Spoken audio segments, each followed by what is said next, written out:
আচ্ছা, আগের দিন মনে হয় আমরা এই 22 পর্যন্তই করেছিলাম, তাই না? এতটা পর্যন্তই ডিসকাস করেছিলাম ইউনিয়ন এক্সিকিউটিভ। হ্যাঁ স্যার। আচ্ছা, ঠিক আছে। তারপর আমরা দেখি নেক্সট কোশ্চেন নাম্বার 23। কি বলেছে? The speaker of Lok Sabha is elected by. লোকসভার স্পিকারকে কে অ্যাপয়েন্ট করে বা কে বা কাকে ইলেক্ট করে কে?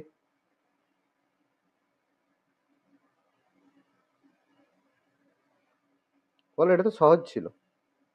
The member of the majority party in Lok. Majority party of Lok. না, লোকসভার সমস্ত মেম্বার।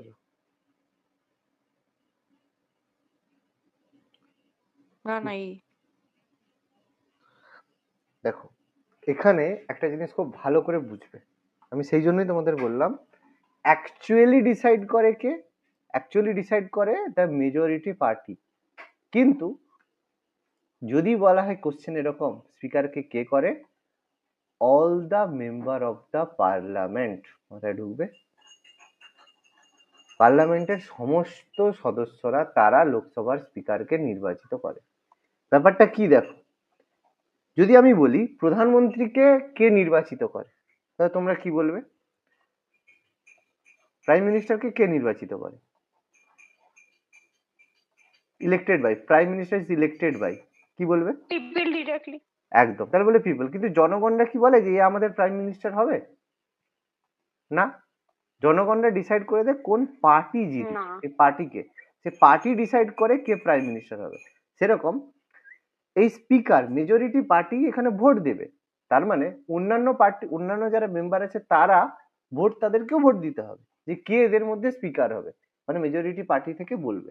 সেই জন্য কোশ্চেনটা অবশ্যই দেখো, মানে অ্যাকচুয়ালি বলতে গেলে অল দ্য মানে মেজরিটি পার্টি, কিন্তু টেকনিক্যালি যদি দেখতে যাও তাহলে টেকনিক্যালি উত্তর আমাদের অপশন এ, কিন্তু অ্যাকচুয়ালি উত্তর আমাদের অ্যাকর্ডিং টু কনস্টিটিউশন বা অ্যাকর্ডিং টু আমাদের মানে পলিটিক্যাল সায়েন্স অ্যান্সার হবে অপশন সি। কি বললাম, বোঝা গেল না গেল না?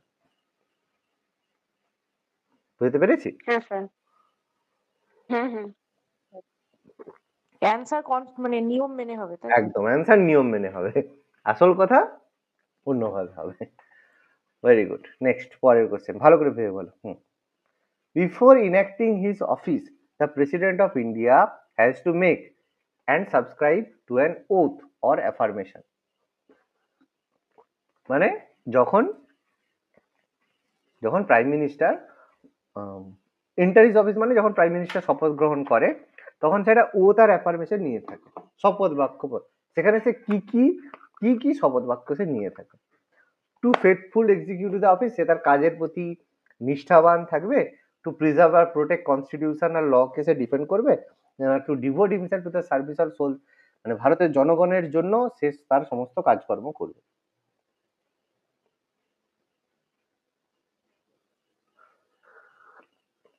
কি মনে হচ্ছে? সবগুলোই তো তিনটেই বলে, হবে মনে হচ্ছে। তিনটেই তো বলে, কিন্তু এর মধ্যে কোনোটাই করে না, তাই তো? হ্যাঁ স্যার। সেই হচ্ছে কথা। ঠিক আছে, দেখো একদম। The guardian of the fundamental rights,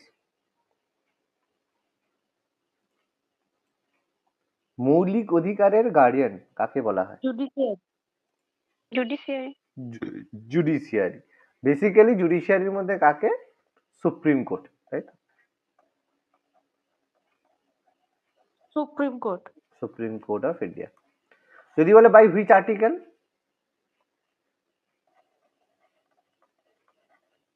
article 32। মনে পড়ে? রিটস। হ্যাঁ স্যার। এটা মনে রাখতে হবে। 26, who among the following does not take oath to the office? কার কোনো শপথ বাক্য লাগে না? স্পিকার। Very good. কেন স্পিকারের কেন শপথ বাক্য লাগে না? স্পিকার তো অফিস কোথায়? স্পিকারের অবশ্যই অফিস আছে, কিন্তু speaker is a one type of MP. ওটা নির্বাচিত করে একদম। যেহেতু হি ইজ ইলেক্টেড, ঠিক আছে, দেখো প্রাইম মিনিস্টারও ইলেক্টেড, কিন্তু প্রাইম মিনিস্টারকে ওথ নিতে হয়, কিন্তু স্পিকার এমপি হিসাবে ইলেক্টেড হয়, এবং সে আমাদের যে হাউস আছে, হাউসের মানে সেক্রেটারি, বা হাউসের আমরা যাকে বলবো, মানে হাউস বলতে আমরা এখানে বলছি ঘর নয়, হাউস বলতে লোকসভা, ঠিক আছে, লোকসভার সে সভাপতি। তো সভাপতি হিসাবে তার কিন্তু কোনো মানে সে যেহেতু অ্যাজ এ এমপি হিসেবে শপথ বাক্য নিয়েছে, সে আলাদা স্পিকার হিসেবে তার শপথ বাক্য নিতে হয় না। এমপি যারা হয় তাদেরকেও কিন্তু শপথ নিতে হয়, তাদের ওথ হয়, কিন্তু সে এমপি হিসেবে ওথ নিয়েছে, স্পিকার হিসেবে তাকে কোনো ওথ নিতে হয় না। কি বললাম, বোঝা গেল? কতবার সে শপথ বাক্য নেবে? ক্লিয়ার হলো? বুঝতে পারলাম? মানে বিরাট কোহলি যখন প্লেয়ার হিসেবে সে স্যালারি পাবে, ক্যাপ্টেন হিসেবে সে কোনো স্যালারি পায় না। কি বললাম, বোঝা গেল? এটা মনে রাখলেই হবে। মানে এখন আর বিরাট কোহলি নেই, যাই হোক, যে আছে। আচ্ছা, which of the following does not come under legislative control over administration?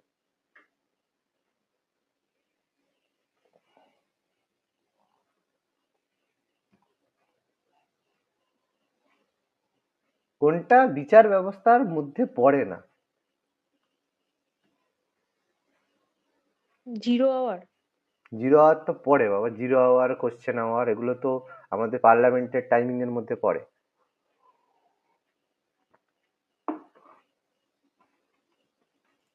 Answer কি হবে? অ্যান্সার হচ্ছে বাজেট সেশন। বাজেট সেশন কোনো লেজিসলেটিভ কন্ট্রোলের মধ্যে পড়ে না, ইটস আ সেশন। এটা একটা সেশন মানে হচ্ছে আমাদের বাজেট সেশন হয়, মনসুন সেশন হয়, ঠিক আছে, তারপর হচ্ছে তোমার যে তিনটে সেশন হয়, বাদল অধিবেশন, শীতকালীন অধিবেশন, ঠিক আছে, আর বাজেট সেশন, 3 ধরনের সেশন হয়। তো যাই হোক, তো বাজেট সেশন কোনো লেজিসলেটিভ কন্ট্রোলের মধ্যে পড়ে না। এটা লেজিসলেটিভ একটা প্রসেস। লেজিসলেটিভ কন্ট্রোল মানে পদ্ধতি। কন্ট্রোলের মধ্যে 0 আওয়ার আছে, কোশ্চেন আওয়ার আছে, ঠিক আছে, অ্যাডজয়েন্ট মোশন, মুলতুবি প্রস্তাব আছে, তারপর হচ্ছে তোমার হচ্ছে ওই আছে, নো কনফিডেন্স মোশন আছে। এগুলো সব লেজিসলেটিভ কন্ট্রোল, মানে যার মাধ্যমে এটাকে কন্ট্রোল করা যায়। গিলোটিন আছে। কি বললাম, বোঝা গেল? এগুলো সব পদ্ধতি। মানে ক্রিকেটের যদি বলা হয়, ক্রিকেটে কি কি হচ্ছে, কি কি ভাবে, মানে কি কি পদ, মানে এর মধ্যে ক্রিকেটের কন্ট্রোল যদি বলা হয়, তাহলে ক্রিকেট কন্ট্রোল মানে এর মধ্যে কি কি হবে, মানে একটা খেলার মধ্যে, স্পোর্টস এর মধ্যে কি কি কন্ট্রোল, মানে যেমন মানে তোমার ক্যাচ বলো, বোল্ড আউট বলো, বা মানে ওয়াইড বল বলো, কিন্তু তার মধ্যে তো টেস্ট, ওয়ান ডে, এগুলো তো না। টেস্ট, ওয়ান ডে এগুলো কি খেলার ভাগ। বুঝতে পারছি কথাটা, কোশ্চেনটা, মানে এটা বুঝলে? না স্যার। হ্যাঁ sir next, consider the following statement. The president may be removed before expiry of the term through impeachment. রাষ্ট্রপতিকে তার সময় শেষ হওয়ার আগে ইমপিচমেন্ট পদ্ধতির মাধ্যমে তাকে সরানো যায়, রিমুভ করা যায়। The president can be removed by the violation of the constitution. Constitution, সংবিধান যদি সে লঙ্ঘন করে তাহলে তাকে রিমুভ করা যায় বা তাকে সরানো যায়। Violation of the constitution. The process may start either in the two house of the parliament. এই সরানোর প্রসেসটা যে কোনো হাউসে করা যায়, লোকসভাতেও করা যায়, রাজ্যসভাতেও করা যায়। The house initiates the process by leaving the charge against the president. যে কোনো হাউস ইনিশিয়েট করতে পারে এই process by leaving the charges, মানে প্রেসিডেন্টের বিরুদ্ধে কি চার্জ আছে সেটা লিখে লেভি করে, মানে লেভি মানে বহন করে প্রেসিডেন্টের এগেনস্টে। A resolution to impeach the president has to be passed by special majority. মানে স্পেশাল মেজরিটি মানে 2/3 মেজরিটি, 2/3 মেজরিটি পাস করতে হবে টোটাল নাম্বার অফ মেম্বারদের অফ অরিজিনেটিং হাউস, যে হাউস থেকে করে হয়েছে তার। এর মধ্যে কোনটা ঠিক না? সবগুলো ঠিক। 1 2 3 4 তো ঠিক। 5 স্যার এই যে এইখানটা দেওয়া আছে না, মেম্বার অফ এই অরিজিনেটিং হাউস, এটা অরিজিনেটিং হাউস মানে যে হাউস থেকে বিলটা উঠেছে, হয়তো লোকসভায় উঠেছে, সেই লোকসভা থেকে, এটা বলছি।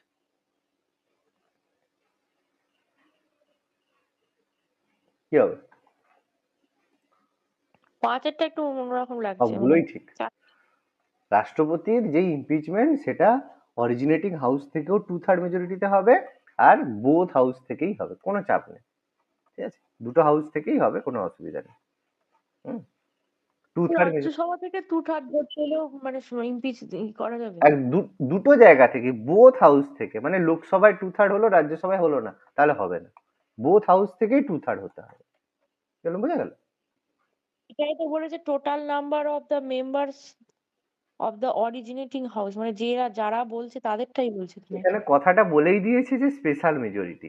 মেজরিটি 3 টাইপের হয়, সিম্পল মেজরিটি, স্পেশাল মেজরিটি, আর স্পেশাল মেজরিটি উইথ আরেকটা স্পেশাল টাইপ অফ থাকে যেটা হচ্ছে স্টেটস, যার মধ্যে ইনক্লুডেড থাকে।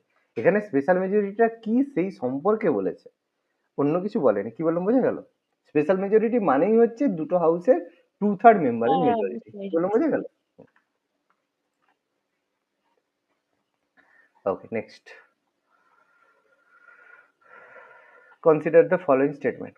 An amendment of the Constitution of India can be initiated by the introduction of a bill only in the Lok Sabha. The bill for amendment of the Constitution of India has to be passed in each house by a majority of the total membership of the house and by a majority of not less than 2/3 of the members of the house present and voting. কোনটা ঠিক? বলছে only 2। ইসিতা বুঝতে পেরেছো না বুঝতে পারোনি? না sir, সেকেন্ডের মিনিংটা একটু বলে দিন। প্রথমটা বুঝেছো তো? হ্যাঁ, প্রথমটা বুঝতে পেরেছি। বলছে দ্য বিল অফ অ্যামেন্ডমেন্ট, মানে যে অ্যামেন্ডমেন্ট বিল বা সংবিধান সংশোধন বিলটা রয়েছে, অ্যামেন্ডমেন্ট অফ দ্য কনস্টিটিউশন বিলটা, অ্যামেন্ডমেন্ট বিলটাকে কি বলছে? পাসড ইন ইচ হাউস, দুটো হাউসেই পাস করতে হবে by majority of the total membership of the house, মানে যারা সেখানে হাউসে রয়েছে টোটাল মেম্বার হয়তো 500 জন রয়েছে, তার মধ্যে মেজরিটি মানে 51% টোটাল মেজরিটি পাস করতে হবে। যতজন আছে তার মধ্যে 51% যেন হয়ে থাকে, add of that house and the majority of not less than 2/3 of the, মানে যারা সেখানে প্রেজেন্ট আছে, যারা সেই জায়গায় রয়েছে, প্রেজেন্ট রয়েছে আর ভোটিং করছে, তাদের 2/3 নাকি একটু এলাবোরেট ভাবে একটা এক্সাম্পল দিয়ে বলবো? হ্যাঁ স্যার, বুঝতে পেরেছি। আচ্ছা, এর মধ্যে কোনটা ঠিক অ্যামেন্ডমেন্ট বিলের ক্ষেত্রে, কোনটা ঠিক? প্রথমটা বলেছে যে শুধুমাত্র লোকসভায় ইন্ট্রোডিউস করা যায়, রাজ্যসভায় করা যায় না, আর পরেরটা বলেছে পাস করার পদ্ধতি।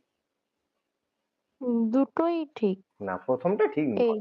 অনলি টু মানে Only two 2 হবে। নম্বরটাই শুধু ঠিক। প্রথমটা ঠিক ঠিক বলছি। নয়, প্রথমটা লোকসভাতেও করা না, যায়, লোকসভায় রাজ্যসভাতেও করা যায়। ইয়েতেই তো করা যায়। প্রথমটা অনলি লোকসভা না, প্রথমটা বোথ, দুটোতেই করা যায় না, প্রথমটা ঠিক নয়। হ্যাঁ, দুয়েরটা ঠিক আছে। মার্ক দ্য কারেক্ট রেসপন্স, কোনটা ঠিক? The president has power to remove the prime minister but not any of his minister unless so advised by the prime minister.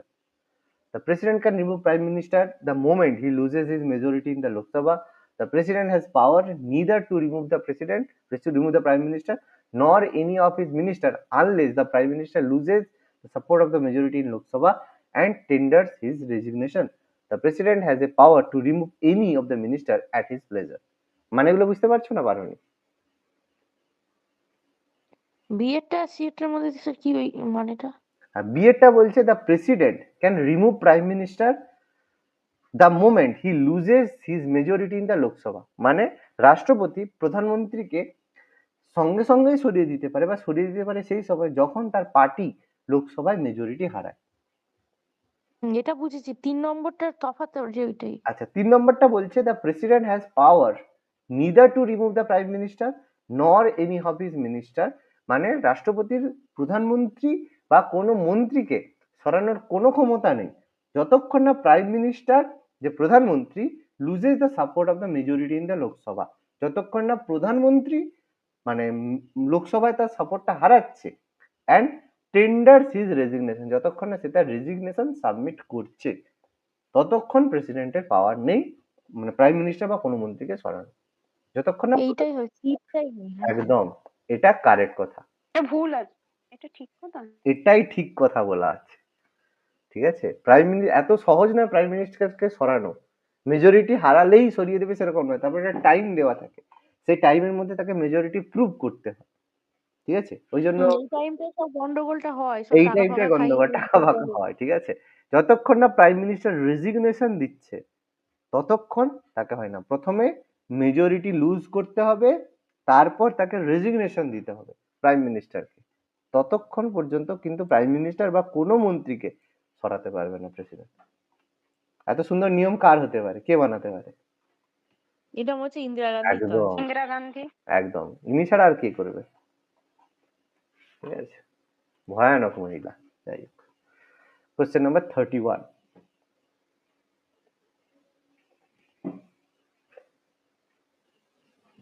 Executive পাওয়ার কার হাতে রয়েছে?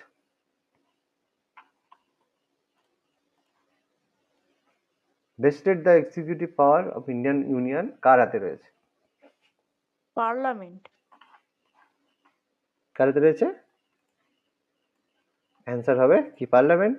না, অ্যান্সার হবে দ্য প্রেসিডেন্ট। ঠিক আছে, দেখো ব্যাপার কিরকম, ব্যাপার হচ্ছে মানে কিরকম ব্যাপার কি বলবো, সাপোজ ওই যে বললাম, সাপোজ তোমার বিয়ে হবে, ঠিক আছে, বিয়েতে হচ্ছে কার্ড ছাপানো হবে, যে বিয়েতে সময় নিমন্ত্রণ করা হবে, কি মেনু হবে, ই হবে, সব হবে। শেষে কি হবে কে ডিসাইড করবে? তোমার বাবা ডিসাইড করবে কার সাথে বিয়ে হবে, কি দেওয়া হবে, কেউ সব ডিসাইড করবে বাবা। কিন্তু লাস্টে ইনভিটেশন কার্ডে কার সাইন থাকবে বা কার নাম দেওয়া থাকবে? তোমার দাদুর, তাই তো? যদি দাদু থাকে, তাই না? ব্যাপারটা সেরকম, সব পাওয়ার দেওয়া আছে কার হাতে? প্রেসিডেন্টের হাতে। কিন্তু প্রেসিডেন্ট সমস্ত কাজের জন্য বাউন্ড কার কাছে? Prime minister. প্রাইম মিনিস্টার আর কাউন্সিল অফ মিনিস্টারের কাছে। তাহলে ব্যাপারটা কি হলো বুঝতে পারলে? প্রেসিডেন্টকে বলা হচ্ছে বাবু তোমার হাতেই সব পাওয়ার, কিন্তু তোমাকে বাবু আমার কথা শুনে চলতে হবে। মজাটা বুঝতে পারছো? কত সুন্দর ব্যাপার। আর এটাও বানিয়েছে কে বা এটাও করে দিয়েছে কে এইসব জিনিস? সব ইন্দিরা গান্ধী। এগুলা প্রথম থেকে কিছুই ছিল না। ইভেন প্রেসিডেন্ট কোনো স্পিচ দিতে পারবে না। প্রেসিডেন্টের যে স্পিচ হবে, বক্তব্য থাকবে, যে বক্তব্যটা দিয়ে থাকে, সেটাও প্রাইম মিনিস্টারের যে সেক্রেটারি রয়েছে তার কাছ থেকে অ্যাপ্রুভাল করাতে হবে, মানে প্রাইম মিনিস্টারের কাছ থেকে।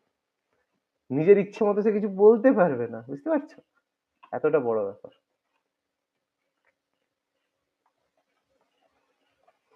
বুঝলে তো? এবার বলবে প্রেসিডেন্ট তো সাইন না করলে এগুলো হবে কি করে, তাই না? প্রেসিডেন্ট সেরকম প্রেসিডেন্টকে মানিয়ে রেখেছে ইন্দিরা গান্ধী, বানিয়েছিল, যে কারণে তারা করেছে। জেল সিং, ফখরুদ্দিন আলী আহমেদ, এইসব হতে পারে নামে প্রেসিডেন্ট। যাই হোক, consider the following statement.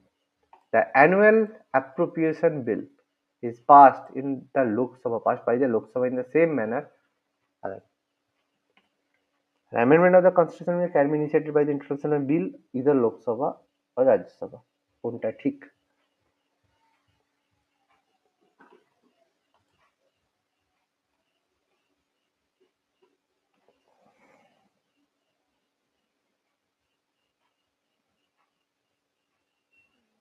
ডুয়েটটা। Only two.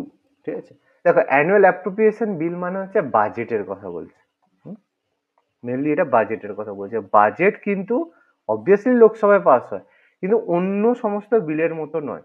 কারণ অন্য সমস্ত বিলের ক্ষেত্রে মানে লোকসভার সাথে সাথে লোকসভায় তোমার বাজেট মানে লোকসভায় অন্যান্য কোনো বিলের ক্ষেত্রে মতামত লাগে, রাজ্যসভার মতামত লাগে, কিন্তু বাজেটের ক্ষেত্রে লোকসভায় যেভাবে পাস হয় অন্য কোনো বিল সেভাবে পাস হয়, বাজেট অন্যভাবে পাস হয়। না, অনলি টুটা correct.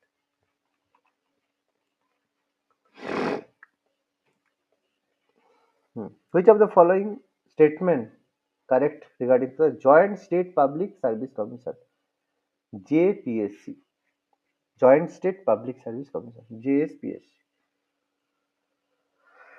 President can provide for the JSPSC for the request on the request of the state legislature concerned.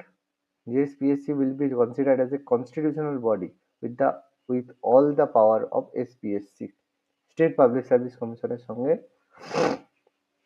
এটা কনস্টিটিউশনাল বডি না প্রেসিডেন্ট, এটা হচ্ছে স্টেট লেজিসলেচার, মানে রাজ্যের যে বিধানসভা যদি বলে তখন এটা প্রেসিডেন্ট প্রোভাইড করতে পারে, নাকি জয়েন্ট জেপিএসসিটা একটা সাংবিধানিক বডি, মানে স্টেট পিএসসির মতো একটা সাংবিধানিক বডি।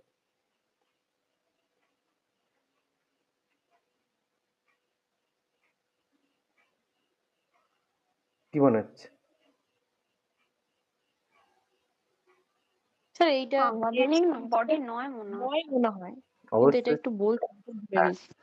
এটা কনস্টিটিউশনাল বডি নয়, তাহলে অবভিয়াসলি ভুল প্রথমেরটা।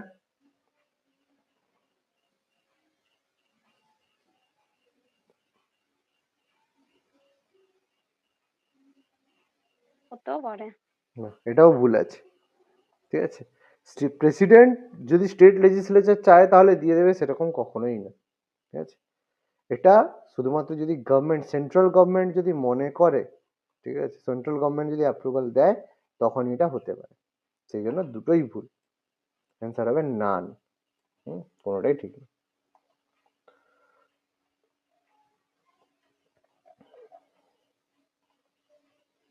The office of the Prime Minister, office of the President does not characterize the combination of the governmental system of কোনটা নয় আর কি ইন্ডিয়াতে।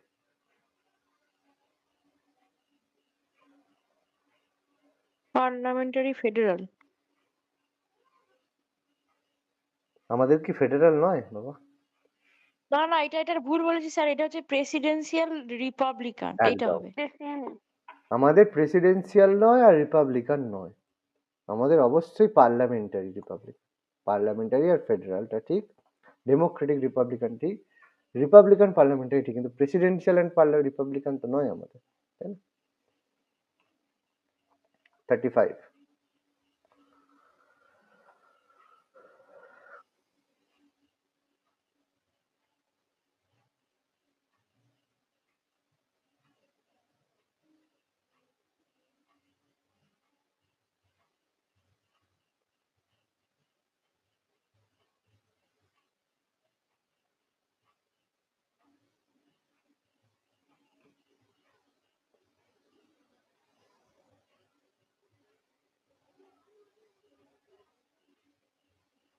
কি হবে?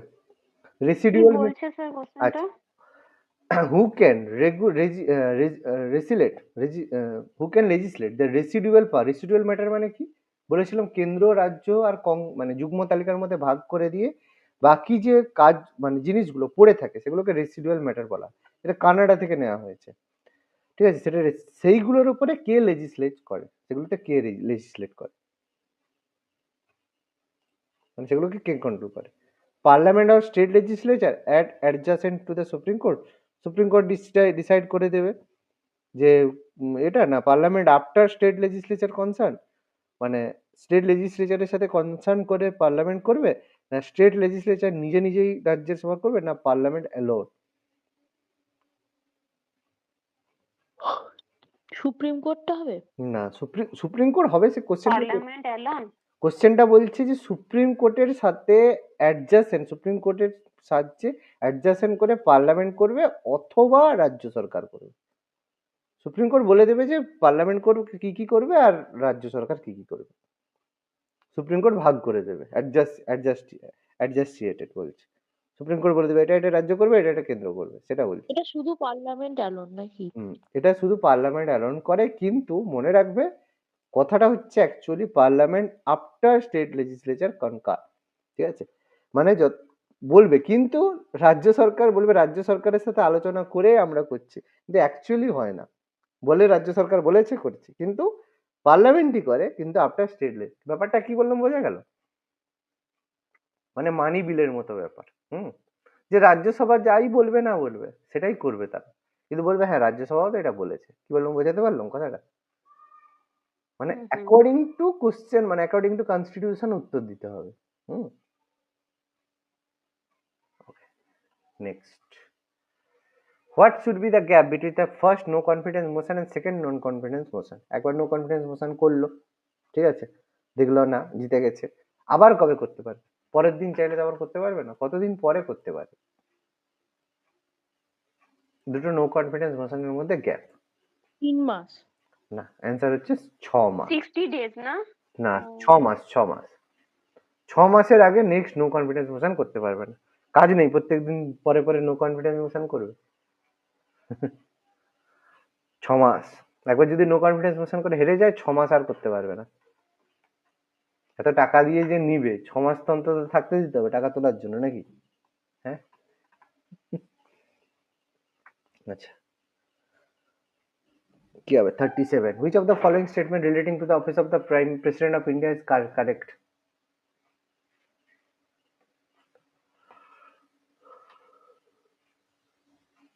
প্রেসিডেন্টের পার্ডনিং পাওয়ার রয়েছে, প্রেসিডেন্টের অর্ডিন্যান্স পাওয়ার রয়েছে, parliament president can dissolve the Rajya Sabha, emergency সময় রাজ্যসভা ডিসলভ করতে পারে, president has the power to nominate 2 member of the Lok Sabha from Anglo Indian community.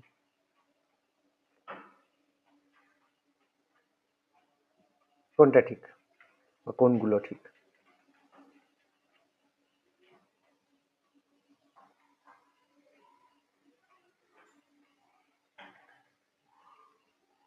এটা তো সহজ। প্রথমটার মানে জানো? 1 3 প্রথমটা ঠিক। প্রথমটা তো ঠিক, প্রথমটা ঠিক আছে, দ্বিতীয়টা?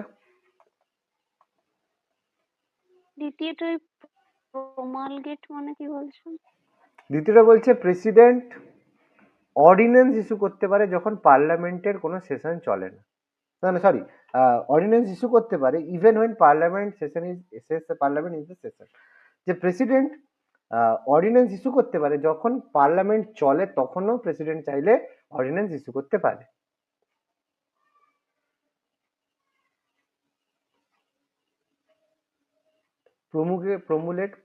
প্রমুগুলেট অর্ডিন্যান্স ইস্যু করে। অর্ডিন্যান্স তো যখন সেশন হয় তখন তো করে না। এই যে টু মেক নোন পাবলিক, ঠিক আছে, to make known public use to describe a act making an idea brief and এটা এটা এক্সেট্রা। সিনোনিমস হচ্ছে ইনক্লুড, ডিক্লারেশন, ঠিক আছে, প্রোক্লেমেশন, এটা বলা হচ্ছে। একটা তো ঠিক ঠিক আছে, প্রথমটা তো ঠিক, বাকি 1 3 4 হবে মনে হচ্ছে। 3 নাম্বার ঠিক। রাজ্যসভা ডিসলভ করে দিতে পারে এমার্জেন্সির সময় প্রেসিডেন্ট। স্যার হ্যাঁ? 1 আর 4। কোনোদিন রাজ্যসভা ডিসলভ করতে পারে পাগল? না না ওইটা ঘটে নয়, ওটা ভুল।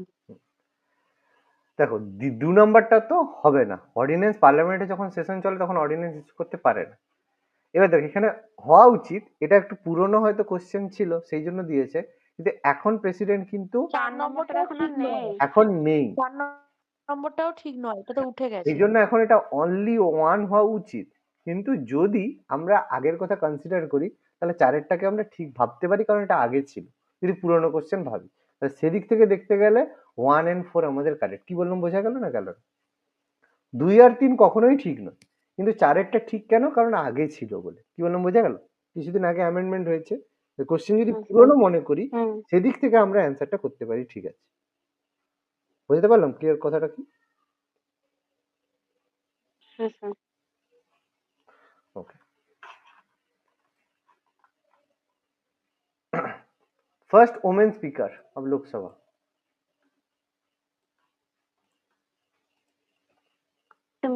মীরা কুমার। প্রথম আমাদের ওমেন স্পিকার হচ্ছে মীরা কুমার, তাই তো? মীরা কুমার, তার বাবা জগজীবন রাম, তাই তো? ফার্স্ট লেবার মিনিস্টার ছিল, খুব ফেমাস। আচ্ছা, the deadlock between the Lok Sabha and the Rajya Sabha calls for a joint session of the parliament during a passage of, কোন সময় জয়েন্ট সেশন বা যৌথ অধিবেশনের আহ্বান করা হয়? লোকসভা রাজ্যসভার মধ্যে যখন কোনো কিছু হয়নি, ডেডলক সিচুয়েশন, মানে সমান সমান হয়ে গেছে বা কেউ করতে পারছে না, কখন হয় তখন? 1 and 3। মানে আচ্ছা, এখানে দাগ নাম্বার গুলো দেওয়া নেই। প্রথমটা বলছে অর্ডিন্যান্সের সময়, 2 বলছে লেজিসলেশনের সময়, কনস্টিটিউশন অ্যামেন্ডমেন্ট বিলের সময়। কোন সময়? অর্ডিনারি লেজিসলেশন আর constitution amendment bill. 1 and 3, very good. ঠিক আছে, দেখো মানি বিলের ক্ষেত্রে তো দরকারই নেই, ঠিক আছে, মানি বিলের ক্ষেত্রে দরকারই হয় না, কিন্তু অ্যামেন্ডমেন্ট বিল মানি বিলে দাঁড়িয়ে কেউ কি হয়ে যাবে, মারামারি হয়ে যাবে মনে হয়। মানি বিলে কেউ কিছু শুনবে না কথা। আচ্ছা, question number 40, last. The president shall make rules for the more convenient transaction of the business of the government of India and, আচ্ছা এটা প্রথমটা 1 আর দ্বিতীয়টা 2, এটা দাগ নাম্বার ওটা কোথায় গেল? আচ্ছা, the president shall make rules for the more convenient transaction of the business of the government of India and for all the allocation of ministers of the said business. All executive action of the government of India shall be expressed to be taken in the name of the Prime Minister. মানে না বুঝতে পারলে বলো।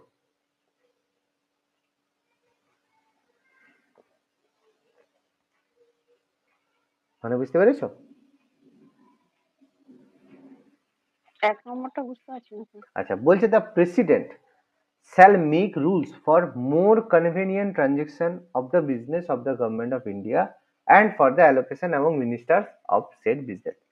যে রাষ্ট্রপতি যে ভারত সরকারের জন্য, ভারত সরকারের যে বিজনেস বা ভারত সরকার যেসব কাজ করে তার জন্য আইন তৈরি করে, ফর যাতে ভালো রকম ভাবে সে ব্যবসা বা বিজনেস করতে পারে, অ্যান্ড ফর দ্য অ্যালোকেশন এবং মন্ত্রীদের সঙ্গে নিয়ে যাতে কাজ করতে পারে, সেরকম গভর্নমেন্ট অফ ইন্ডিয়ার ফেভারে প্রেসিডেন্ট এরকম আইন তৈরি করে, এটা বলছে অন্যদের মন্ত্রীদের এটা সঙ্গে দুটোই নিয়ে। না, ঠিক। এটা তো নয়।